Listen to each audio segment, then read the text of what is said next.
our cleanup project. And that was in 1988. And that was a long-range goal. The next 5 years, what they'd like to see. Basically, in 1988, we did our Welcome to Westphalia sign, and we started our cleanup project. And then after our meeting last fall, we said, well, what are we going to do in 1989? So basically what surfaced was to start the park and to continue the cleanup. And also at that time, our gas station was closed, and that was also mentioned as a possible project to do our gas station. But part of the park and cleanup, our official entries this year were this park and then continuation of our cleanup project. So the seed was kind of planted last fall after our community betterment project, and over the winter a few individuals that own this property, there used to be a trailer house sitting here and a trailer house sitting there, and the one gentleman moved into a house uptown.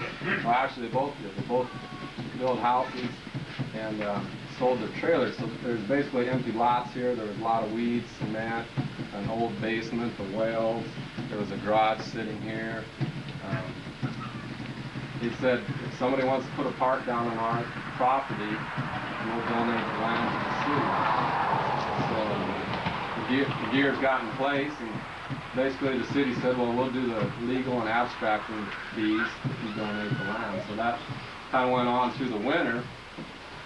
And then we had a meeting in April at the fire hall. We sent out about 70 letters to basically to the firemen, to the athletic board, to senior citizens, to our CYO, which is our Catholic youth group, and to the city council, and then the community betterment. And we said we're going to have this was in April, we're going to have a meeting to discuss what we should do with the parks. So we sent out about 70 letters, and I think 40 to 50 people showed up that April night. And we basically discussed that Albert Smith and Larry Getzner donated some land, and what should we do with it. Well, it looked pretty tough, like I said, the weeds and the cement. So the first thing we thought we'd do is clean it up. So the local farmer donated his tractor, and the city donated the truck. And one Saturday we got in here and got all the cement out and all the weeds and cleaned everything up. And we appointed a committee that night after that meeting, and we tried to get a representative of each of them groups, firemen, athletic board, CYO. And basically they were the building committee. They felt that let's go all out for this park, and let's do more than just clean up the property for this spring. So the members basically decided, let's build a shelter house this summer. Let's do more than just let's clean it up. So we had a meeting about the first, second week of April. Probably towards the end of April, we did the cleanup. And by the middle of May, we had a bulldozer and a road grader in here. We took out a fence over here, and we went clear back in this field and brought in dirt, made waterways to get this water flow to go down. Because actually there was a ditch running almost on the other side of this cement here. So we didn't want that water running through here. We wanted it over there, more of a natural flow. So we hired a contractor to do some dirt work to get everything leveled off. Basically that took 2 days. And then that was about the middle of May. And then decided to start the building of it. Probably should have. We probably didn't have any money to do this, you know. So most all of it was all volunteer work, even the construction of this shelter house here. We said, well, should we just make a shelter house and add restrooms later? But it was decided, let's do the restrooms and incorporate it into the shelter house. So we had Jay Scheckler, the main carpenter, and then a lot of volunteers. And I think we started like June 1st, and within 7 days, the structure was completed. So it was a real speedy project, we found. Actually, some of this cement foundation was the old foundation of the garage that was here. So we saved some money on that. We did add some cement here where we put the restroom. Well, before we built it, this is going to be we have some German tourism projects going, which I'll mention later. But we're going to make a German heritage park. How can we make the shelter look German? You know, there's only so much you can do, but actually, like the heavy beams is typical of German architecture. If you walk around later, like the outside, the stucco is German, and the very steep roof. A lot of people question why we have such a steep roof, but the very steep roofs are typical of German architecture. So, number 3 things we tried to incorporate in the shelter house. We're a very German community, German Catholics, over 117 years, so we wanted to emphasize the German part of our heritage.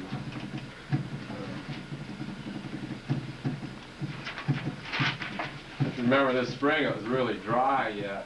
We were in the midst of the drought we thought around here, so end of May, some guys checking their seed company here south of town donated some seed. 2 farmers came in with their seeder and a disc and started seeding lawn, and we hadn't had a rain in 2 months. And some on the committee felt they were probably, this isn't going to do any good, but we got a few rains, and as you can see, the grass came real nice this summer, so we're kind of happy with that. At this meeting in April, we decided we'd have a fundraiser on June 24th, and so by June 24th, basically the lawn was seeded and the shelter house was up, and it was all done through volunteer work. And basically our expenses were the lumber and the nails. And, so we had a middle of June, this was completed, so we thought, well, we'll have a fundraiser. We had planned that for a couple months. The firemen, a couple members of the firemen were in charge of that, and people donated pork. And also, we had beer that day. People donated some pigs beer.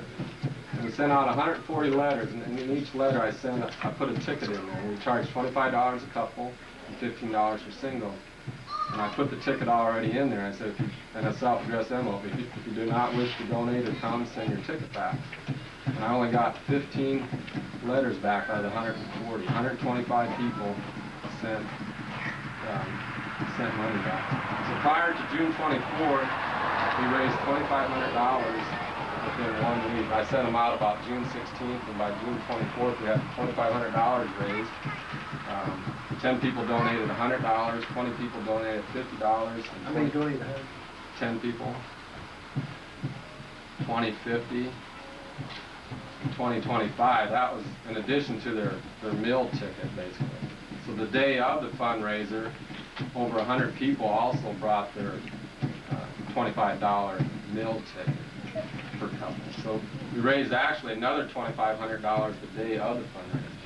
So you actually raised $5,000? We almost raised $5,000 just basically through people coming the day of the fundraiser and then the response prior to the fundraiser. So, we're real happy with that. We had an excellent turnout that day. What was the cost? Probably actual cost, cash cost, probably $8,000. Materials? Materials, cement, the restrooms, the stools, the sinks, the cat work was $300-400.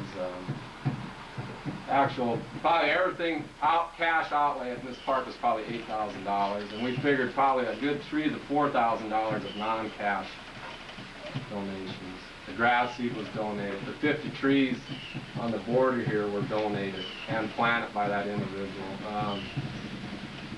The carpenter that did the work made the picnic tables and donated the nails in the picnic tables. The painting, Jerry Gross, our mayor, did the painting. A ton of things. The sand was all donated for the volleyball court.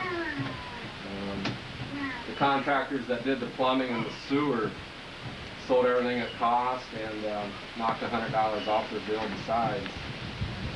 Marvin Mushett. Yeah, the electrician knocked everything off.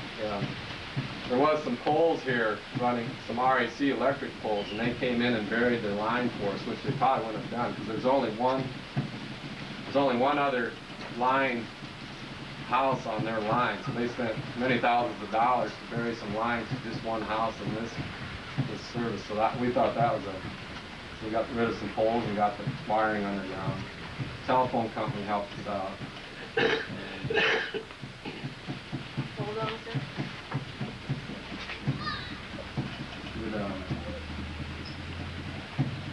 Everybody really pitched in. The lawn mowing. We didn't hire anybody to mow the lawn this summer. Yeah, I think everybody in town mowed it. It's kind of strange down here. We didn't think the grass was going to grow because it's so dry, and then it started raining, and because it's in the bottom here, it never stopped growing. It just kept growing. You know, every week, and it, you know, I thought some weeks I'm going to have to get somebody to call and see if they'll mow it, and that afternoon it'd be mowed. I know Dale Weir mowed it, Mike Weiss mowed it, Jerry Gross, Joe Smith, Jay, Frank Richmond. Everybody just saw it when it got a little bit too long. Somebody come down with a mower. What kind of grass is it? I think it's ryegrass, bluegrass, fescue, and some mixture. In 1872, this was 6-foot prairie grass. And within 5 years, 10,000 acres have been settled. And, so that's why, that's part of our German heritage. So I ordered 25 books from this grandson. We sold all of them. I have to order some more again. So to kind of build up our German heritage, I think there's some awareness of people who bought the book of the background of why the story is German. And that home that's 2 miles east of here is the site of the first Catholic Mass, first Catholic baptism, and marriage in Shelby County. So there's some historical background to that. But it's out on a farm, kind of behind a grain bin and a silo, so it doesn't get the visibility. So this park was designed in mind that we'd eventually move that home to this park. And we did bring in the dirt this summer, Barney Zimmerman, and got the Ray donated the ground, and Barney hauled the ground in. But back in this corner, possibly this fall and sure next spring will be that 1872 pollution home. We hope to develop a tourism German theme around that home. Hopefully this fall. Yeah, we'd like to do it this fall. Barney? We have a real active senior citizens group in this town. Barney Zimmerman, Emil Gross, and a lot of others are really pushing. Yeah, I don't want to leave anybody out, but you know, we have a real active group, and we're pushing us on that one, and we're working with them on that.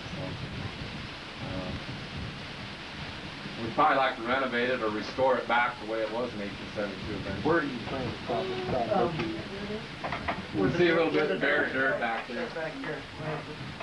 See some fresh dirt right over there. Where the trees, where the railroad ties are there.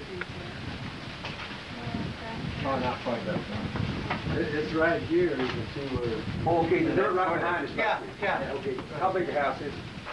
It's 16 by 22, the bench outside the bench. It's, you wouldn't think it was a house. To see it, it's more built like a cabin. It's kind of the structure of the way they built houses in that day.